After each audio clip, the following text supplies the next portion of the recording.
So yet again, I am back here with another month's worth of comics and Lego here for you. So stay tuned to find out what that is.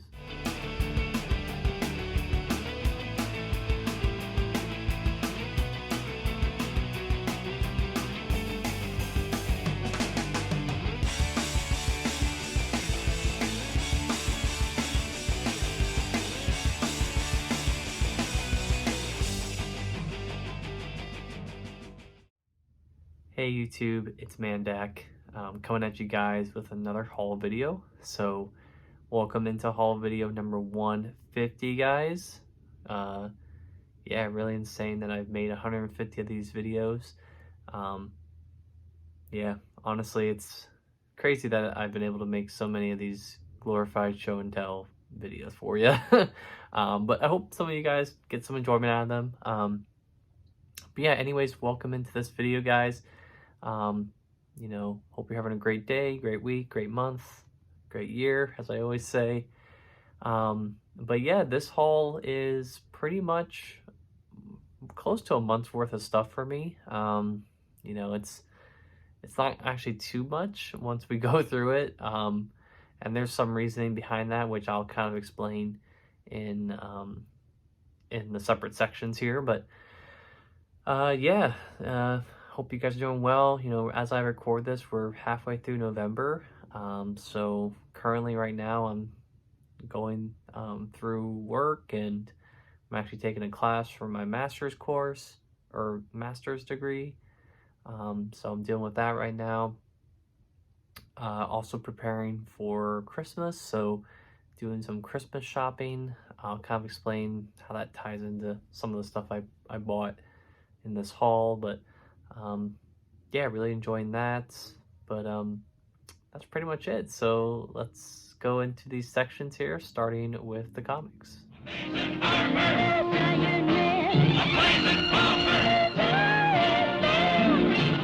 Alright guys, welcome into the comic book section here of this video. So yeah, a lot of good stuff here. I will say off the bat, I will talk about what I've been reading these last couple of weeks since the last time I made a video, which, in terms of books is not a lot, but in terms of like total page count reading, I think I've definitely covered a lot. So we'll talk about what that is. But first thing I did finish up since the last time we talked was Starman. I did finish the second compendium for that, which was interesting. Obviously in this compendium, not obviously, but in this compendium, Starman Jack Knight is in space for most of it. We also do get some other characters like miniseries and stuff in here, and maxi series. But I gotta say, I did end up not finishing reading the Shade miniseries. I just was not into it. I gave it like 7 or 8 issues, which for a 12-issue series is pretty long to give a series that you're not really that into. But I just really did not like get into it. I just wasn't really enjoying it. It was very wordy, and the story felt very convoluted to me. Maybe that's not the case for other people, but I just really didn't like it. I just wasn't a big fan of Shade as a character. I just felt like he kind of overshadowed, pun intended, the story a little bit from Jack Knight. Like, it just felt a little weird to be reading a Starman compendium and having the last 12 issues of the compendium be of a character that isn't Starman. You know what I'm saying? So I'm curious if anyone else out there feels that way. I'm sure I'm not the only one who feels like that, but I just really enjoyed Jack Knight as a character, that I just wanted him to be in everything, and I guess that's not realistic sometimes with characters as big as this, I guess. But yeah, I just felt a little disappointing at the ending there. I just didn't really like the way the book was organized. I felt like that whole Shade miniseries, I felt like could have been trimmed out. It just wasn't my cup of tea. And to be honest, like, I really don't do that a lot with books. Like, I was telling my fiance, like, after I finished this, that like this is probably the first time I think I've ever, maybe the first or second time I think I've ever not finished a book that I started. I'm very adamant about like finishing what I read. Um, so it is what it is. But overall, I really like the Starman series, and might be on the lookout for some more stuff Starman related in the future. You know, I'm not gonna, like I said before, with many books that I read, I'm not gonna go my way to find every single Starman book that I could possibly read. I'm not that hugely interested in the character. I would say my level of enjoyment of the character is kind of in the middle. I'm not too high on the character and definitely not too low, so there's that. But yeah. So after I finished that, I also read Roughneck by Jeff Lemire. I recently bought that maybe like a couple months ago, maybe even a month ago at this point. But really enjoyed that. Another Jeff Lemire series that I finished and really enjoyed. This one was also drawn by him too, so really enjoyed that. Very much in the same vein as like Essex County, you know, Royal City, kind of like that same vibe of like characterization going on. So really like that. And then the next series that I kind of have continued to read and now, and I'm currently on the 6th volume of it, is Thief of Thieves by Robert Kirkman, and I think the last name of the other creator is Dingle, I want to say. So yeah, I really enjoyed that series. Basically, it's about this thief named Redmond who is basically going around and screwing with like people in the CIA and like stealing stuff. Obviously, you know, he's a thief.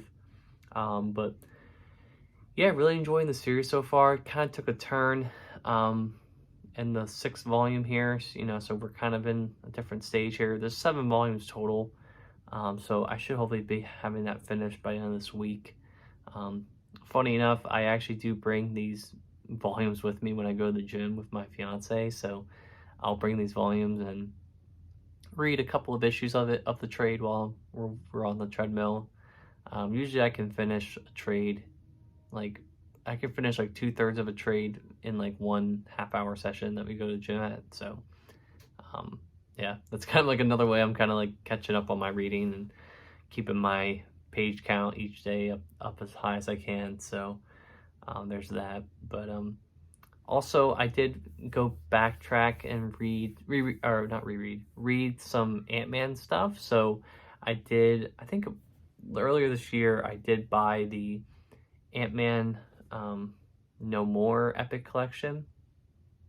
So that finishes up the Tales to Astonish material, and then we get some Marvel feature, I want to say, from like the 1970s, which I really enjoyed. Really enjoyed that little story arc with Hank and Janet. That was a really surprisingly good storyline there. And then we get some stuff. We also get Black Goliath, which after so much hype, I felt like it was kind of a letdown. If it ends on such a weird note, especially since we go to like this like cosmic planet, you know, everything else up until that point was very grounded for that book, and then suddenly, all of a sudden, we're out in space somewhere, and then the series just ends like after 5 issues or 6 issues or something. So I did find that a little weird, just like the timing and like the pacing of the story. It felt kind of unfinished to me. And then we have this 2-parter with Scott Lang. So we kind of get up to that not present day, but we get up to that point where Scott Lang appears in the Iron Man omnibus with by David Michelinie, Bob Layton, John Romita Jr. So that era of Scott Lang I have some pretty good familiarity with. So it was kind of nice to fill in that gap between Hank Pym and Scott Lang and kind of how that got handed off. But it's interesting. A lot of plot beats from like the first Ant-Man are pulled from those 2 Scott Lang issues that are in this epic collection. Obviously, you have the mention of Darren Cross as the villain here, which is nothing like the Darren Cross in the movie. You know, this Darren Cross has like a giant heart and like powered by a nuclear device, and he gets like so big, and then like red and weird, and it's really strange. I'm glad they didn't go that path and instead just decided to make him the Yellow Jacket. Um, but yeah, there's that. So that was really interesting to read. And now, currently, again, like I said, I'm finishing up Thief of Thieves, but I've also started and am about halfway through the Spectacular Spider-Man Omnibus Volume 1. So really, really enjoying that series, you know, kind of late 70s, early 80s Spider-Man stuff, which is my sweet spot, I feel like, for Spidey. I mean, I pretty much enjoy every Spidey book that I read, but really, really fun revisiting Spider-Man from this era. It's just really interesting to like piece together how this series fits into the Amazing Spider-Man series, and obviously the book does a good job of mentioning things and tying it all together. But yeah, really, really enjoying it. You know, obviously Peter's like supporting cast and his, you know, his characterization really comes to the forefront in this book. The heroes or the villains are somewhat forgettable, and we get appearances from the Vulture and Scorpion. Still haven't seen Dr. Octopus yet. Still haven't seen, like, you know, I think we've seen Kraven once, but his appearance was a little weird. The main villains in this like book so far are like Hatemonger and Lightmaster, which I don't know if anyone out there knows exactly who that is off the top of their heads, but yeah, those are the villains we're going with. So, and then the newest one that got introduced in the book, that in the issue I just read today, was Carrion, or I can't remember what it's one of the ones I think Nick Spencer uses in his run, if I'm not mistaken, because I do remember seeing that character. But yeah, it's just nice to see like these origins of these villains. Some of them I'm not too familiar with, but I'm really enjoying it so far. Like I said, just nice to read Spider-Man in oversized hardcover omnibus format. Can't really ask much more for that. So there's that. So 10-minute introduction aside, I'm sorry, I will go into my haul here. So did get a couple things. The first thing is the thumbnail for this video, and that is the Mandalorian manga volume 1 here. So yeah, never knew this was a thing, but my local Walmart, or not Walmart, my local Target had the first volume, and this is actually the last copy of it. So I am a huge Mandalorian fan. I love the series. I'm hopefully going to try to read some of the comics that are based off of the series as well. But this manga really interests me, and I'm excited to see kind of what this looks like. You can see here some interiors. Definitely some really beautiful art going on here, and I definitely think this will be a quick read. You can see here Grogu sleeping there. So, yeah, I'm curious what's like, what time of like where this kind of ties in. Like, I'm assuming this is, I mean, this does look like season 1 because of his armor and everything. So I'm assuming they're gonna kind of fill in gaps, or I don't know. I don't know what this is going to be about, so we'll see, but I'm excited to have it nonetheless. All right. Next book I got here was another series that I am continuing to collect, and probably will wait until it's completely collected to finish reading it, and that is Clementine, book 2 here. This is written by Tillie Walden, who also wrote Spinning. So I believe that's the same exact writer, if I'm not mistaken. But yeah, I read this kind of off of the hype of finishing Walking Dead. I kind of jumped straight to this since I had the first volume of this. So I'm excited to read this one, and I think there's a 3rd volume that's coming out or solicited. Yeah, it does. I believe there is only 3 books that are going to get released from this, but I could be wrong. But yeah, this is very loosely tied to Walking Dead. Unfortunately, there's really not much mention of like the characters from Walking Dead in this book. It's very much a standalone book in that regard. So, you know, your mileage may vary with that, but you know, I think this is a pretty good book to have in that little collection of stuff. And you know, like I said, really excited to get the third one eventually and finish this series up. So there's that.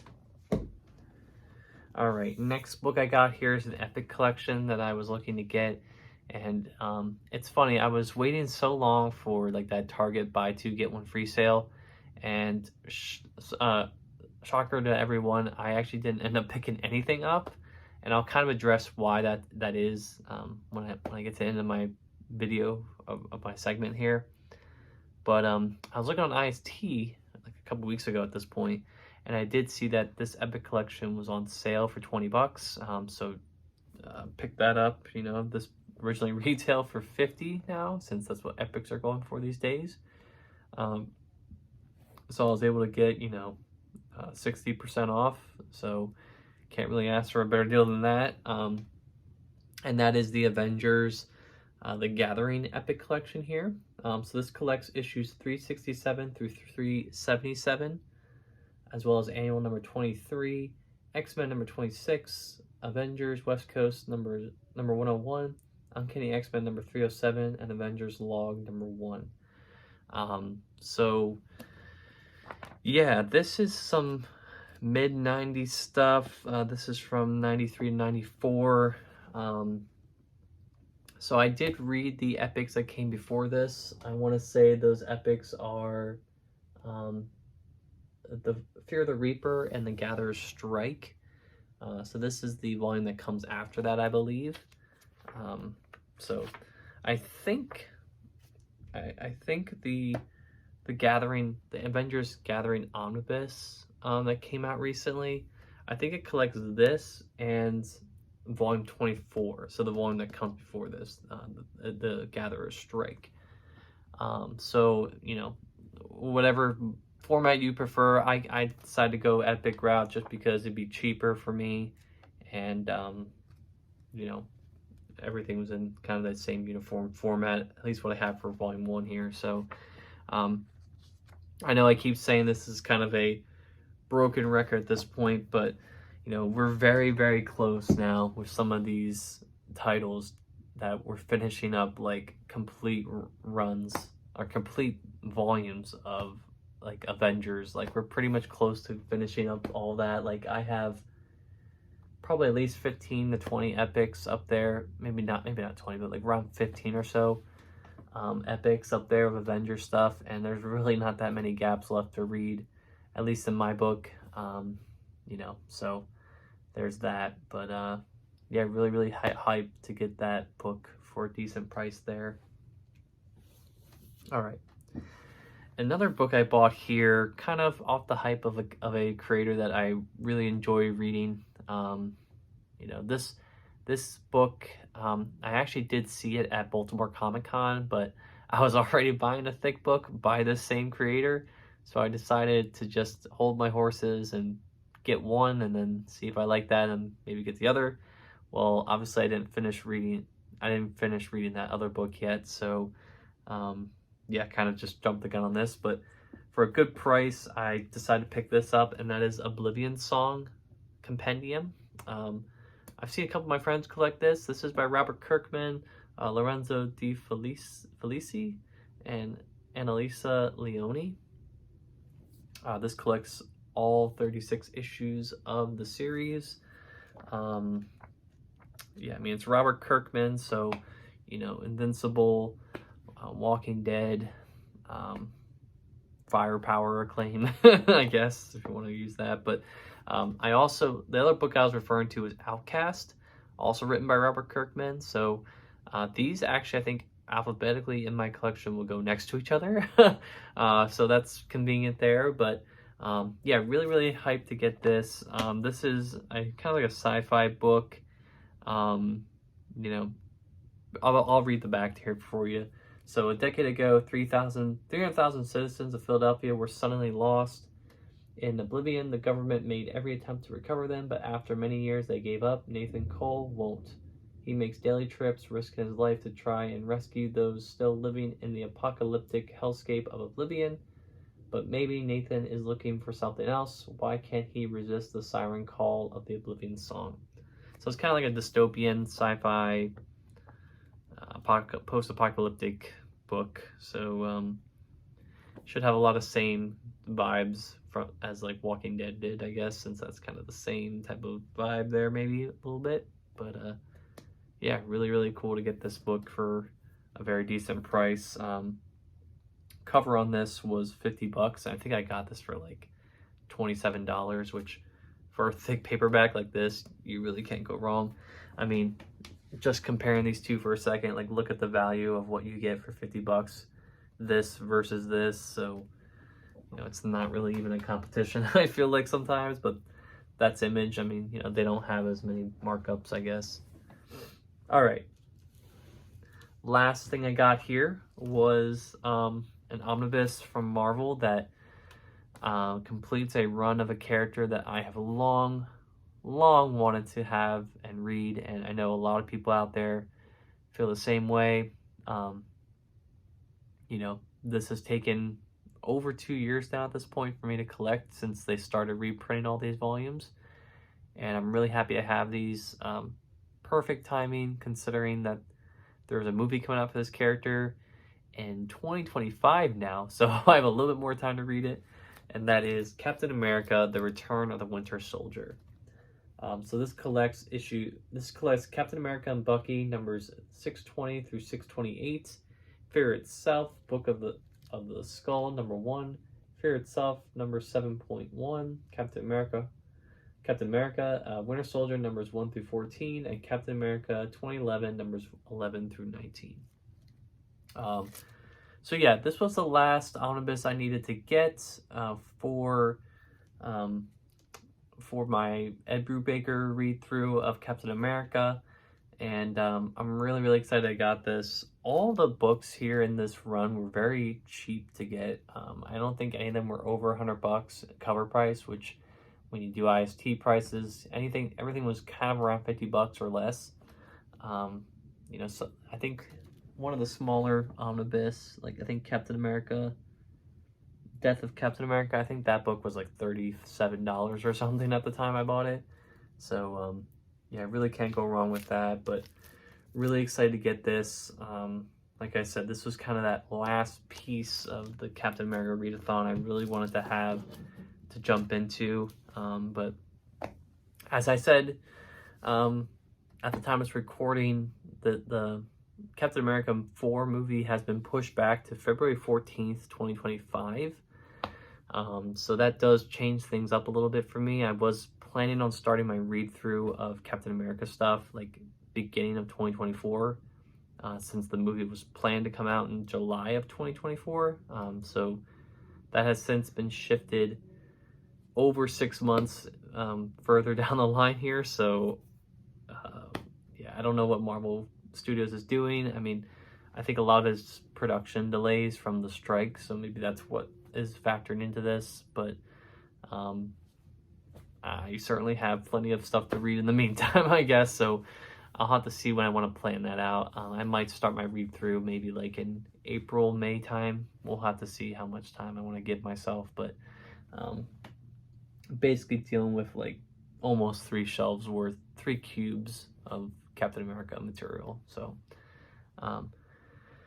but yeah, I do want to close this part of the video with just an explanation as to why I have so little comics to show. I have actually been really thinking about my spacing solution here with comics, and what I've been doing, a couple of things, is I've been pulling a lot of my smaller trades of stuff that I've already read that I don't probably plan on rereading anytime soon. I'm pulling those off the shelves and actually selling them. So if anyone's interested online, I can certainly send you a list of what I'm looking to sell. But that's kind of what I'm doing. I'm trying to free up some space for some bigger books and books that I really want to have in my collection going forward, and probably plan to reread at some point. So there's that point. And 2, I am definitely more selective now on my purchasing, just because I am actually very much considering moving towards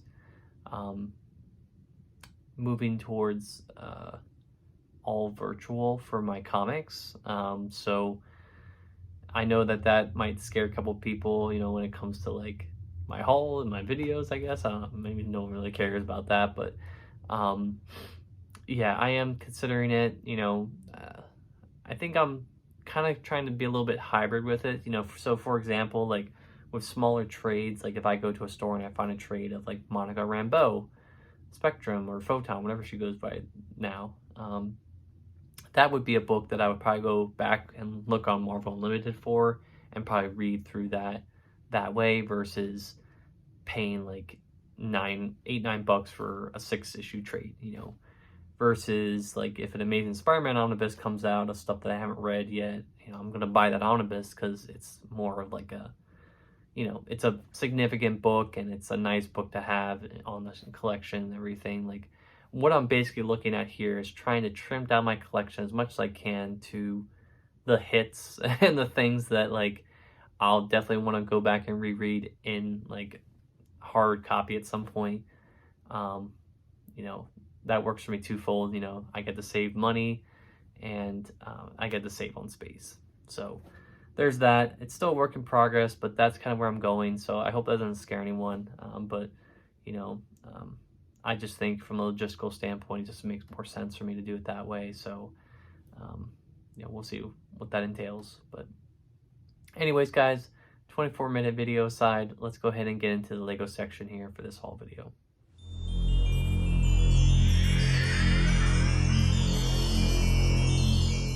Alright guys, so welcome into the Lego section here for this haul video. So went to a couple places here. I'll kind of explain where I bought this stuff, but yeah, we're in the period now from now to the end of the year where we're gonna have some really good sales going on for Lego. So definitely keep your eyes peeled to like Target, Walmart, Amazon.com for some really good deals.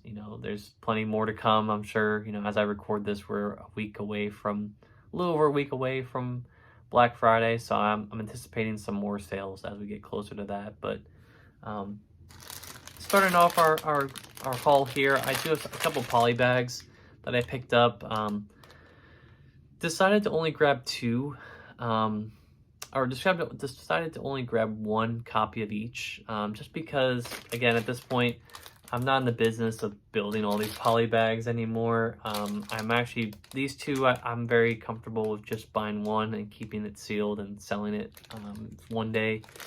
As you guys know, poly bags are kind of my little investment opportunity that I use for Lego. So this one's like a little race car, and then this one's Minecraft. If I was a bigger Minecraft fan, maybe I would open this and build it, but I'm not really big.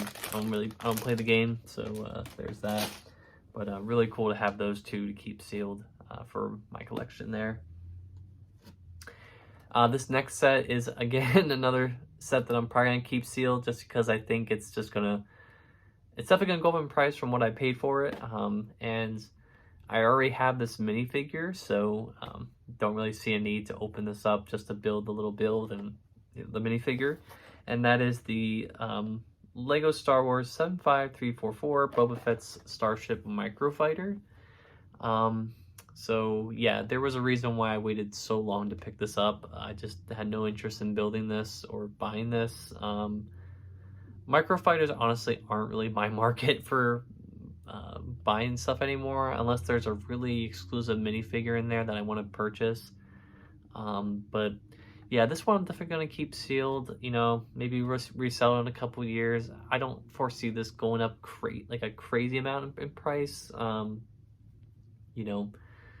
don't know how many more sets we're going to get with this recolored version of Boba Fett. I'm not sure how much more he's going to appear in future Star Wars stuff, so maybe his minifigure price will go up. But regardless, I'll keep this sealed here and maybe resell it at some point for a decent price. We'll see there. All right, next thing I picked up here, another set maybe to invest in. I'm debating whether or not I want to open some of these up and keep the minifigures. We'll see.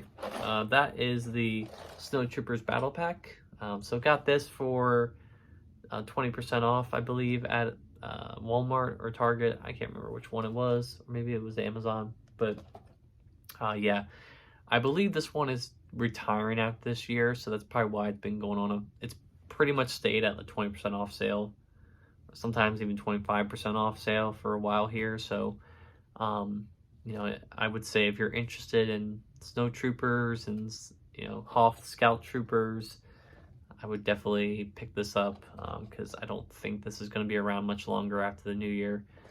We already have a couple more battle packs out already. We have 2 clone battle packs out already, and I think there's a third one that's coming in early 2024. So I'm sure that one's going to get the door soon. So just wanted to buy an extra one just to kind of keep sealed in my collection. So we'll see how that goes. All right. Moving into some other stuff. This one I'm definitely going to open and build. That is the Lego Marvel Avengers Advent Calendar. So it's been I think this is the 3rd year that Marvel has had a Advent Calendar. So really, really excited for this. Some really great minifigures here. You have Iron Man, Captain America, Okoye, Spider-Man and his little Spider-Man sweater there. And I think there's a couple more minifigures here that they're not showing just because they don't want to spoil it for everybody. But yeah, I love building the advent calendars every year. I think this year I'm probably just going to stick again with Star Wars and Marvel. Tempted to get the Harry Potter one just because I've become more of a Harry Potter fan this year, I guess. But yeah, we'll see. I'm not going out of my way. I'm waiting for a sale for the Star Wars one. I'm hoping I can get it for $25 or less. This one I did end up spending a little bit more for this. I spent $33 I think for this, so a little higher than what I wanted to spend. But I'm just glad I have it now and I can build it for the holidays. So there's that. Next set I picked up here, I actually had in my hands when I was getting the advent calendar, and I actually put it back because I was like, I don't think I want this right now. And sure enough, I ended up buying it because I had a gift card for Target. So I bought it because it was already 20% off, and $25 gift card made it pretty cheap.